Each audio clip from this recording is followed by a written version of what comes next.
The Father is seeking. Do you know that today? The Father is seeking. The Father's seeking you. Some of you have discovered that. Some of you have realized there's been this spiritual epiphany that's brought by the Spirit of God, and you've recognized that as hard as you have run away from God, like David said, man, if I take the wings of the morning and fly to the uttermost parts of the earth, you're there. If I make my bed in Sheol, there your presence is as well. Some of us were touched by the Spirit of God, and we were quickened, and we became aware the Father had been pursuing us. The Father had been seeking us. The Father had been intentional about us. Some of us don't know that. We come here today, we've not experienced that. I want to let you know that the Father has been seeking you. This is the heart of God. He's always pursuing wayward humanity. He pursued Adam. You remember the story. Adam and Eve had transgressed against God, and what were they doing? They were hiding in the garden. And what does God do? God comes along and he says, Adam, where are you? And it's not like, God forgot his iPhone and didn't have find my Adam.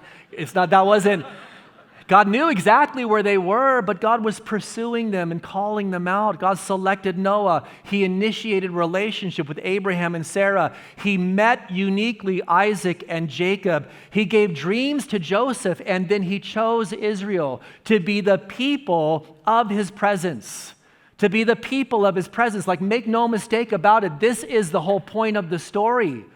God dwelt with them as a pillar of fire by night and as a pillar of cloud by day. God instructed them to build a tabernacle schematically reflecting the design of the temple in heaven.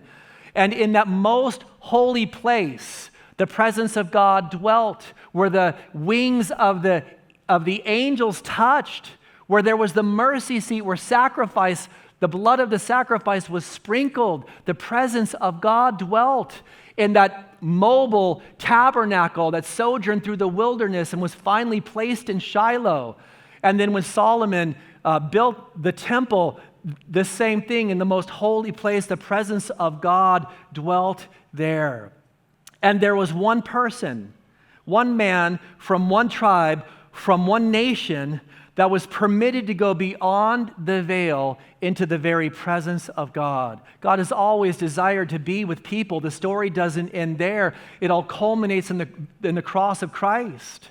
It culminates in the love of God for wayward humanity, in the giving of his own Son, who as the second person of the triune Godhead dwelt eternally with the Father, surrounded by the angels, hearing, holy, holy, holy is the Lord God Almighty, who was willing to humble himself and condescend and move over that eternal chasm from heaven to earth, coming in the likeness of man, taking on the form of a bondservant, living a perfect life and being crucified on a cross. And as his arms were stretched out, it was emblematic of the heart of the Father, the Son, and the Spirit to beckon all people to come to them. God is not pushing you away. God is not discarding you.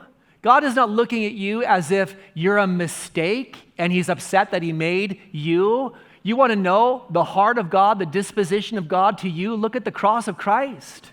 Look at the outstretched arms of Jesus. Look at the one who on the cross said this, Father, forgive them, for they know not what they do. That is the heart of God for you. The heart of God is this, man, you are on the run.